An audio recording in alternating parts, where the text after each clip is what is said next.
ಉಳಿಸಲು ಸರ್ಕಾರ ಮಧ್ಯಪ್ರವೇಶ ಈ ಕೂಡಲೇ ಮಾಡಲೇಬೇಕು. ನೇಯ್ಗೆ ಉದ್ಯಮ ಉಳಿಯಲೇಬೇಕು. ನೇಕಾರರು ಉತ್ಪಾದಿಸಿದ ಬಟ್ಟೆಗೆ ಬೆಲೆ ಮತ್ತು ಬೇಡಿಕೆ ಸಿಗುವ ತನಕ ಹೋರಾಟ ನಿಲ್ಲುವುದಿಲ್ಲ. ದೊಡ್ಡಬಳ್ಳಾಪುರದ ನೇಕಾರರು ಉತ್ಪಾದಿಸಿದ ಬಟ್ಟೆಗೆ ಬೆಲೆ ಮತ್ತು ಬೇಡಿಕೆ ಸಿಗುವ ತನಕ ಹೋರಾಟ ನಿಲ್ಲುವುದಿಲ್ಲ.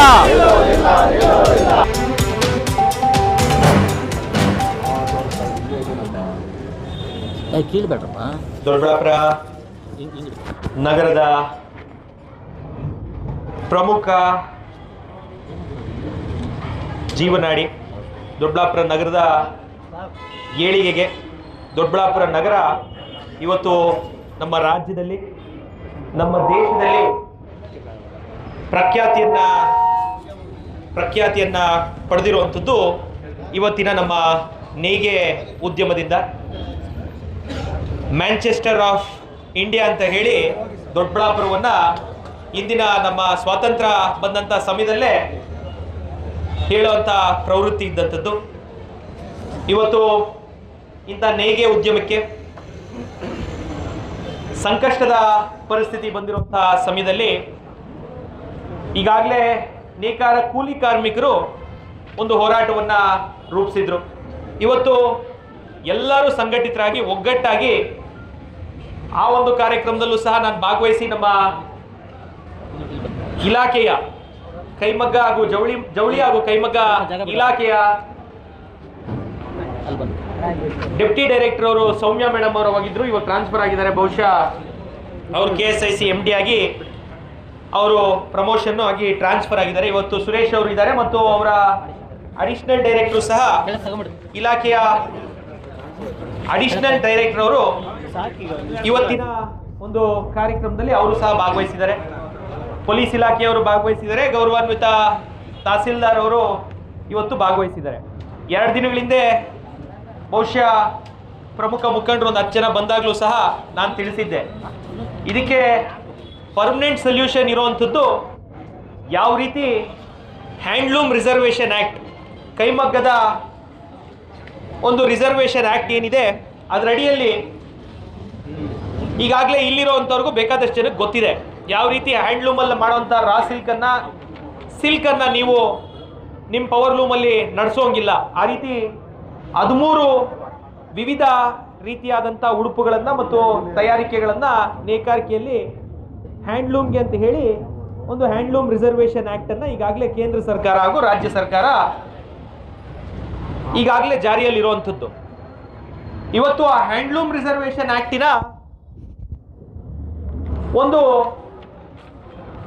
ನಿಮ್ಮ ಮಾಹಿತಿಗೆ ಸೆಂಟ್ರಲ್ ಗೌರ್ಮೆಂಟಲ್ಲಿ ಅದರ ಪರಿಶೀಲನೆ ಸಹ ಇವತ್ತು ನಮ್ಮ ಬೆಂಗಳೂರು ದಕ್ಷಿಣ ಸಂಸದರು, ನೀವು ಯಾರಾದರೂ ಫೇಸ್ಬುಕ್ ತೆಗೆದು ನೀವು ನೋಡ್ಬೋದು, ಬೆಂಗಳೂರು ದಕ್ಷಿಣ ಸಂಸದರು ತೇಜಸ್ವಿ ಸೂರ್ಯ ಅವರು ಆ ಹ್ಯಾಂಡ್ಲೂಮ್ ರಿಸರ್ವೇಷನ್ ಆ್ಯಕ್ಟನ್ನು ಪರಿಶೀಲನೆ ಬಿಲ್ಲನ್ನು ಈಗಾಗಲೇ ಪ್ರೆಸೆಂಟ್ ಮಾಡಲಿಕ್ಕೆ ಕೇಂದ್ರ ಸರ್ಕಾರದಲ್ಲಿ ಏನಾಗಿದೆ ಅದರ ಒಂದು ಅಧೀನ ಶಾಸನ ರಚನಾ ಸಮಿತಿ ಅಂತ ಇದೆ.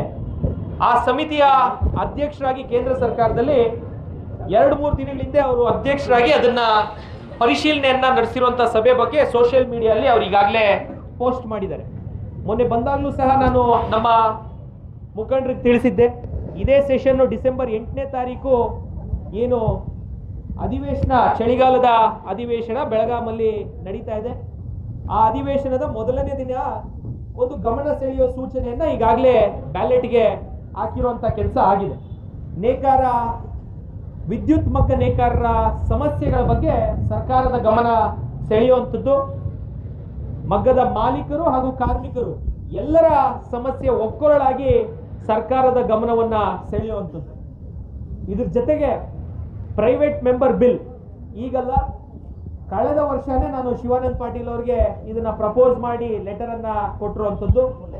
ಈ ಬಾರಿ ಬಿಲ್ ಅನ್ನ ಪ್ರಪೋಸ್ ಮಾಡಲಿಕ್ಕೆ ಏನು ವಿಶೇಷವಾಗಿ ಸಾಂಪ್ರದಾಯಿಕ ಉಡುಪುಗಳು ಅಂದ್ರೆ ಸೀರೆಗಳನ್ನ ನಮ್ಮ ನಗರದಲ್ಲಿ ಅತಿ ಹೆಚ್ಚು ನಾವೇನು ತಯಾರಿಕೆಯನ್ನ ನೇಕಾರರು ಇವತ್ತು ಸೀರೆಗಳನ್ನ ಟ್ರೆಡಿಷನಲ್ ಸ್ಯಾರೀಸ್ ಅನ್ನ ದೊಡ್ಡಬಳ್ಳಾಪುರದಲ್ಲಿ ತಾವೆಲ್ಲ ಏನು ಮಾಡ್ತಾ ಇದ್ದೀರಾ ಮೇಜರ್ಲಿ, ಆ ಸೀರೆಗಳನ್ನ ಉಳಿಸ್ಲಿಕ್ಕೆ ಫ್ಯಾಕ್ಟ್ರಿಗಳಲ್ಲಿ ರೇಪಿಯರ್ ಮಗ್ಗುಗಳಲ್ಲಿ ಫ್ಯಾಕ್ಟ್ರಿ ಲೆಕ್ಕದಲ್ಲಿ ಪ್ರೊಡಕ್ಷನ್ ಅನ್ನ ತಡಿಲಿಕ್ಕೆ ಇವತ್ತೇನು ನಿಮಗೆ ನಿಮ್ಮ ಮಗ್ಗಗಳಲ್ಲಿ ಪ್ರೊಡಕ್ಷನ್ನು ಒಂದು ಸೀರೆಗೆ ಕಾಸ್ಟ್ ನಿಮಗೆ ಬರೀ ಲೇಬರೇ ಒಂದು 400 ರೂಪಾಯಿ, ಇವತ್ತೇನು ನಿಮಗೆ ಕಾಸ್ಟ್ 400-450 ರೂಪಾಯಿ ಬೀಳ್ತಾ ಇದೆ, ಆ ಕಾಸ್ಟನ್ನು ಅವರು ಕೇವಲ 100-125 ರೂಪಾಯಿಗೆ ಆ ಮಗ್ಗಗಳಲ್ಲಿ ಇವತ್ತು ಪ್ರೊಡಕ್ಷನ್ ಮಾಡ್ತಾ ಇರುವಂಥದ್ರಿಂದ ಮೇಜರ್ಲಿ ಸಮಸ್ಯೆ ಉದ್ಭವ ಆಗ್ತಿರುವಂಥದ್ದು.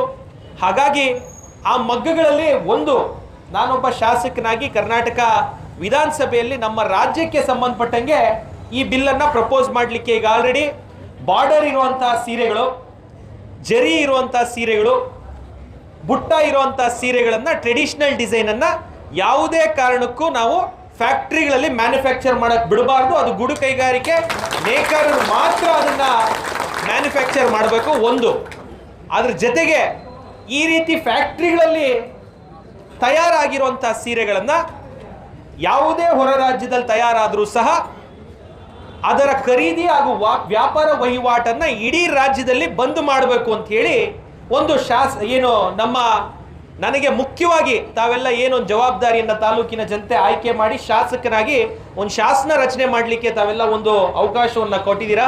ಆಸ್ ಅ ಲಾ ಮೇಕರ್ ಈ ಕೆಲಸವನ್ನು ಡಿಸೆಂಬರ್ 1ನೇ ವಾರ ಚಳಿಗಾಲದ ಅಧಿವೇಶನದಲ್ಲಿ ನಿಮ್ಮೆಲ್ಲರ ಜನಪ್ರತಿನಿಧಿಯಾಗಿ ಪವರ್ಲೂಮ್ ರಿಸರ್ವೇಷನ್ ಆ್ಯಕ್ಟನ್ನು ಕರ್ನಾಟಕ ರಾಜ್ಯ ಸರ್ಕಾರದ ಮುಂದೆ ವಿಧಾನಸಭೆಯಲ್ಲಿ ಪ್ರಸ್ತಾಪ ಮಾಡುವಂಥದ್ದನ್ನು ಖಂಡಿತವಾಗ್ಲೂ ನಿಮ್ಮೆಲ್ಲರ ಪರವಾಗಿ ಮಾಡ್ತೀನಿ. ಇದಕ್ಕೆ ಪರ್ಮನೆಂಟ್ ಸೊಲ್ಯೂಷನ್ ಇರೋವಂಥದ್ದು ನೀವು ಹೋರಾಟ ದೊಡ್ಡಬಳ್ಳಾಪುರ ನಗರದಲ್ಲಿ ಇದನ್ನು ಕೊಂಡ್ಕೊಳಕ್ಕೆ ಬಿಡಬಾರ್ದು. ದೊಡ್ಡಬಳ್ಳಾಪುರ ನಗರದಲ್ಲಿ ರೇಪಿಯರ್ ಮಗ್ಗ ಸೀರೆ ಬರಬಾರ್ದು, ಸೂರತ್ ಸೀರೆ ಬರಬಾರ್ದು, ಅಥವಾ XYZ. ನಾನು ಸೂರತ್ ಒಂದೇ ಹೆಸರು ಹೇಳ್ತೀನಿ, ಬೇರೆ ಕಡೆನೂ ಇದ್ರ ಮ್ಯಾನುಫ್ಯಾಕ್ಚರಿಂಗ್ ಇವತ್ತು ಆಗ್ತಾ ಇದೆ. ಏನು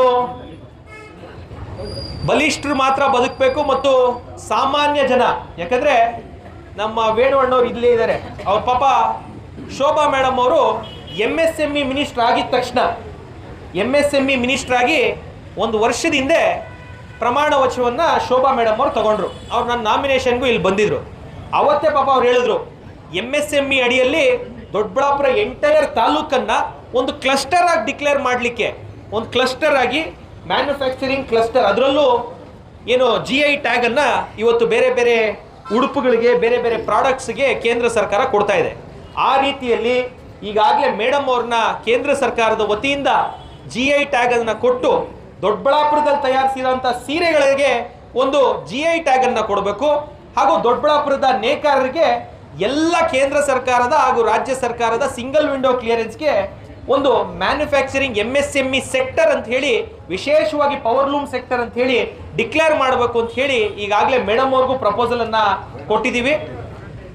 ಹಾಗಾಗಿ ನನ್ನ ಅಧಿಕಾರ ಅವಧಿಯಲ್ಲಿ ಕೇಂದ್ರ ಸರ್ಕಾರದಲ್ಲೂ ಸಹ ತಾವೇನು ಈ ಪವರ್ಲೂಮ್ ರಿಸರ್ವೇಷನ್ ಆ್ಯಕ್ಟ್, ಯಾಕಂದರೆ ಕೇವಲ ಕೈಮಗ್ಗ ನೇಕಾರರಷ್ಟೇ ಅಲ್ಲದೆ 25 ಬಹುಶಃ 25 ಅಲ್ಲಿ 45 ವರ್ಷ ಆಗಿರ್ಬೇಕು, 1985 ಅಲ್ಲಿ ಏನೋ ಪ್ರೆಸೆಂಟ್ ಮಾಡಿದ್ರು. ಇವತ್ತು 40 ವರ್ಷ ಇವತ್ತಿಗೆ. ಅವತ್ತು ಯಾವ ಥರ ಒಂದು ಪರಿಸ್ಥಿತಿ ಕೈಮಗ್ಗ ನೇಕಾರರಿಗೆ ಬಂದಿತ್ತು, ಅದಕ್ಕಿಂತ ಒಂದು ಕಷ್ಟಕರವಾದಂಥ ಪರಿಸ್ಥಿತಿ ಇವತ್ತು ವಿದ್ಯುತ್ ಮಗ್ಗ ನೇಕಾರರಿಗೆ ಬಂದಿರುವಂಥ ಪರಿಸ್ಥಿತಿಯಲ್ಲಿ ಈ ರಿಸರ್ವೇಷನ್ ಆ್ಯಕ್ಟನ್ನು ತರೋದಕ್ಕೆ ಪ್ರಾಮಾಣಿಕವಾಗಿ ನನ್ನ ಪ್ರಯತ್ನವನ್ನು ನಾನು ಡಿಸೆಂಬರ್ 8ನೇ ತಾರೀಕಿಂದ 19ನೇ ತಾರೀಕು ನಡೆಯುವಂಥ ಅಧಿವೇಶನದಲ್ಲಿ ಮಾಡ್ತೀನಿ ಅಂತ ತಮ್ಮೆಲ್ಲರಿಗೂ ತಿಳಿಸ್ತಾ, ಸರ್ಕಾರದ ಗೌರವಾನ್ವಿತ ಸಚಿವರಾಗಿರುವಂಥ ಶಿವಾನಂದ ಪಾಟೀಲ್ ಅವರಿಗೆ 10 ಬಾರಿ ಈಗಾಗಲೇ ಮನವಿಯನ್ನು ಮಾಡಿದ್ದೀನಿ. ರೇಷ್ಮೆ ಇಲಾಖೆ ಜಾಗ ತಮ್ಮೆಲ್ಲರಿಗೂ ಗೊತ್ತಿದೆ. ರೇಷ್ಮೆ ಇಲಾಖೆ ಜಾಗ ಕುರುಬರಳ್ಳಿಯಲ್ಲಿರುವಂಥದ್ದು. ರೇಷ್ಮೆ ಇಲಾಖೆ ಜಾಗದಲ್ಲಿ ಅಡಿಷನಲ್ ಆಗಿ ತಮ್ಮೆಲ್ಲರ ಮಾಹಿತಿಗೆ ಇವರು ಏಡಿನೂ ಇದ್ದಾರೆ, ಅವರು ಅದನ್ನು ಕನ್ಫರ್ಮ್ ಮಾಡ್ಬೋದು. 2 ಎಕರೆ ಅಲ್ಲಪ್ಪ, ಎಷ್ಟು ಗುಂಟೆ? 2 ಎಕರೆ ಜಾಗವನ್ನ ನೇಕಾರರಿಗೆ ನೇಕಾರ ಭವನವನ್ನ ನಿರ್ಮಿಸಲಿಕ್ಕೆ ಕುರುಬರಳ್ಳಿಯಲ್ಲಿ ರೇಷ್ಮೆ ಇಲಾಖೆ ಜಾಗವನ್ನ ಈಗಾಗಲೇ ನಮ್ಮ ಜವಳಿ ಇಲಾಖೆಗೆ ಪಾಣಿಯನ್ನ ಬರೋ ರೀತಿ ಮಾಡಿದೀವಿ. ಮಾನ್ಯ ಸಚಿವರನ್ನ ಕಳೆದ 6 ತಿಂಗಳಿಂದ ನಾನು ಕಂಟಿನ್ಯೂಸ್ ಆಗಿ ಫಾಲೋ ಅಪ್ ಮಾಡ್ತಾ ಇದ್ದೀನಿ. ಅಲ್ಲೊಂದು ವಿಸಿಟ್ ಮಾಡಿ ನಮ್ಮ ನೇಕಾರರ ಜೊತೆ ಒಂದು ಸಭೆ ಮಾಡಬೇಕು ಅಂತ ಈ ಬಾರಿ ಅವರ ಗಮನ ಸೆಳೆಯೋ ಸೂಚನೆ ಜೊತೆಗೆ ಅವರನ್ನ ದೊಡ್ಡಬಳ್ಳಾಪುರ ನಗರಕ್ಕೆ ಅತಿ ತುರ್ತಾಗಿ ಜನವರಿ ತಿಂಗಳ ಒಳಗಡೆ ಮಾನ್ಯ ಶಿವಾನಂದ ಪಾಟೀಲ್ ಅವರನ್ನ ಕರ್ತರುವಂತ ಪ್ರಯತ್ನವನ್ನ ಹಾಗೂ ನಿಮ್ಮ ಆನ್ ಗ್ರೌಂಡ್ ರಿಯಾಲಿಟಿ ತಳಮಟ್ಟದಲ್ಲಿ ತಮ್ಮ ಪರಿಸ್ಥಿತಿ ಏನಿದೆ, ನೇಕಾರರ ಬದುಕು ಇವತ್ತು ಯಾವ ರೀತಿ ದುಸ್ಥಿತಿಗೆ ಬಂದಿದೆ ಅನ್ನೋದನ್ನ ಅವರು ನೋಡೋ ನಿಟ್ಟಿನಲ್ಲಿ ಅವ್ರನ್ನ ಇಲ್ಲಿ ಕರ್ತರುವಂತಹ ಒಂದು ಪ್ರಯತ್ನವನ್ನು ಸಹ ಜನವರಿ ತಿಂಗಳಲ್ಲಿ ಮಾಡ್ತೀನಿ ಅಂತ ತಮ್ಮೆಲ್ರಿಗೂ ತಿಳಿಸ್ತಾ, ತಮ್ಮ ಹೋರಾಟ ನ್ಯಾಯಬದ್ಧವಾದಂಥ ಹೋರಾಟ, ತಮ್ಮ ಹೋರಾಟ ತಮ್ಮ ಉಳಿವಿಗಾಗಿ ತಾವು ಮಾಡ್ತಿರುವಂಥ ಹೋರಾಟ.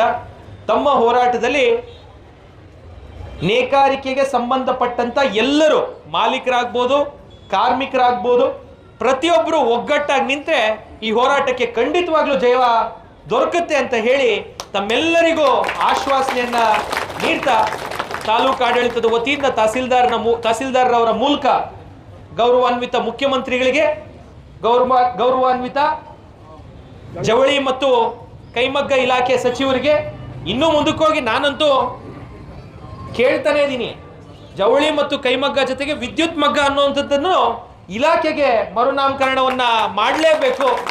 ಯಾಕಂದ್ರೆ ಕೈಮಗ್ಗ ಸಂಖ್ಯೆಗೆ ಇವತ್ತು 10 ಪಟ್ಟು ನಮ್ಮ ರಾಜ್ಯದಲ್ಲಿ ವಿದ್ಯುತ್ ಮಗ್ಗಗಳಿರುವಂಥದ್ದು, 10 ಪಟ್ಟು.